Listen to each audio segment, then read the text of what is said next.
Hi everybody, it's Don and I hope you're having a fantastic day. Well, we have a debate going on right now. A lot of people are talking about it because a few things have happened.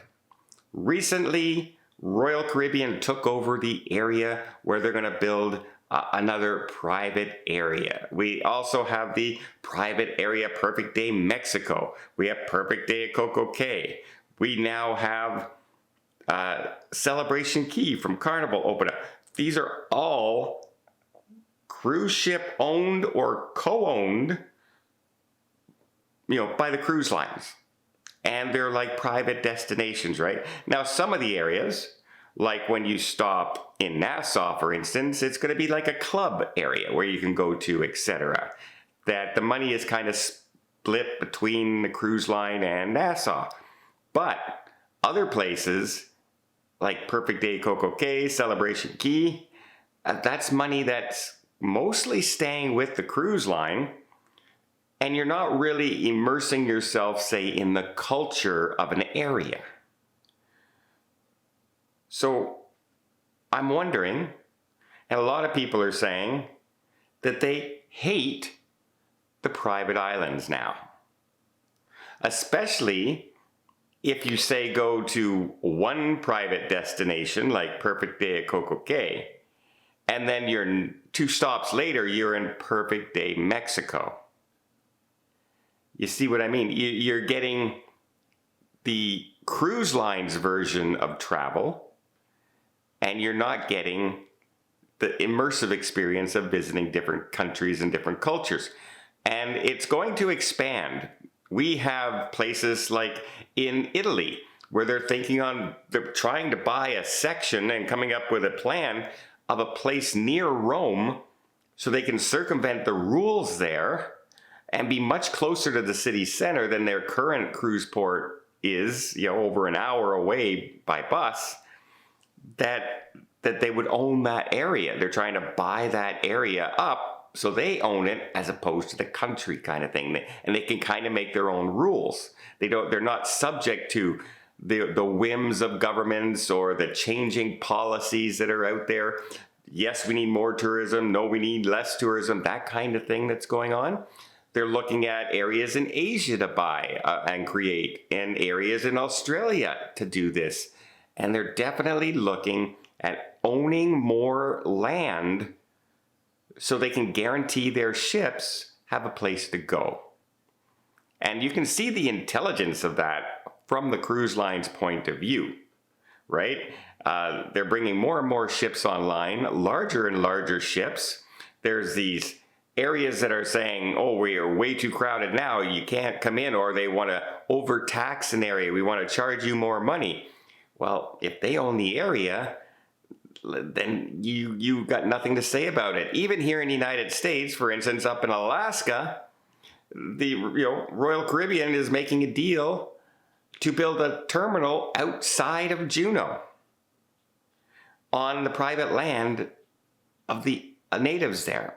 Well, that circumvents all the taxes and regulations that goes on in Alaska, in Juneau, because now that's territory not owned by them, not taxed by them, not run by them. And so Juneau can think about raising the prices all they want if they're over there using the other terminal.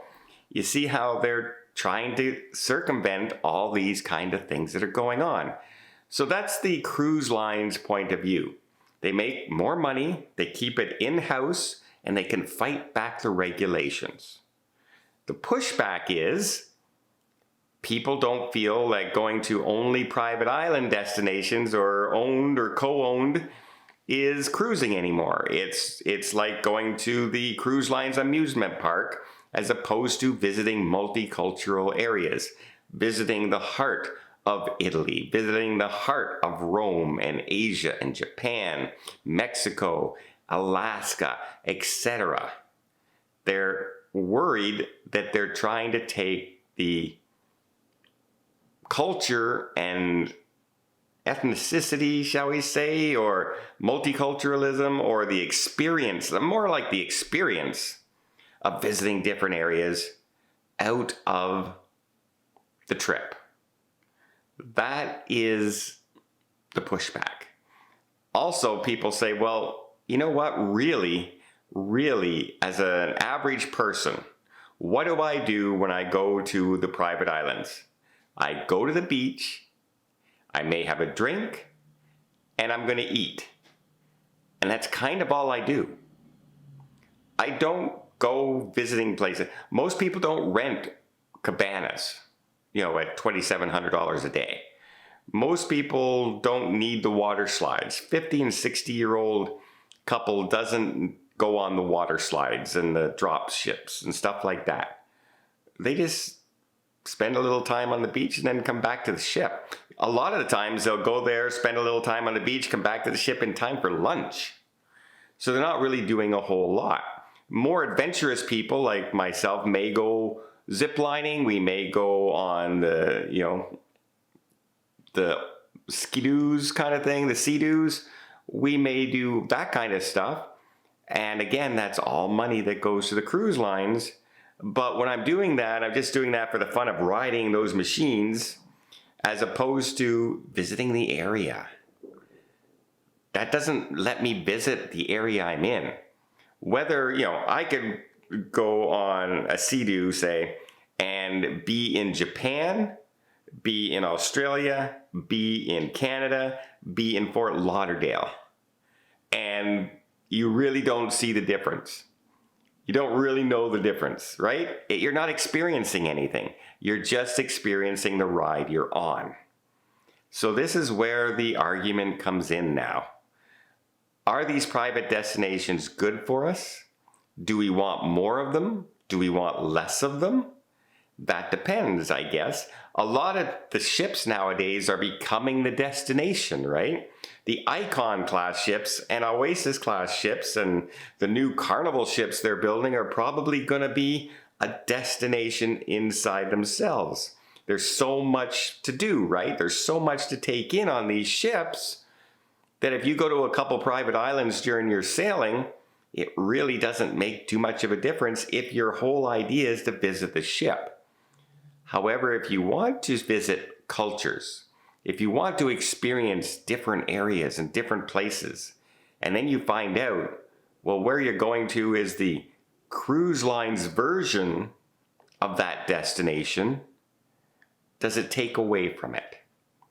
So it's a very puzzling question to me because I completely agree with the idea of the private island areas because of, we don't need fighting the whims of politics. We don't need the whims of change, shall we say.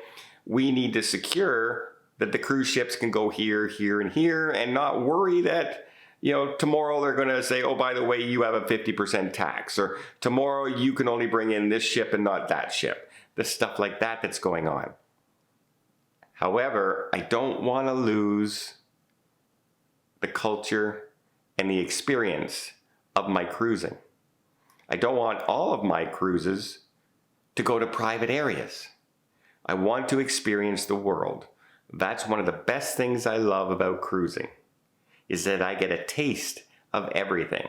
And if I want to go and experience it even more after I've taken a cruise, then I can go and visit that area for a longer period of time on land, just like I'm doing for Africa, right? I've been to Africa on a cruise ship and I loved it, but I never did a safari, never did stuff like that. So now I'm going back and experiencing it because that experience of cruising there gave me the taste and the feel and the want to go back. Probably never would have happened had I not done that cruise. So yeah, that's the debate. Which side are you on? More private islands, less private islands, a mix? It's okay to have a private island area, but you have to be able to travel outside the destination, that kind of thing.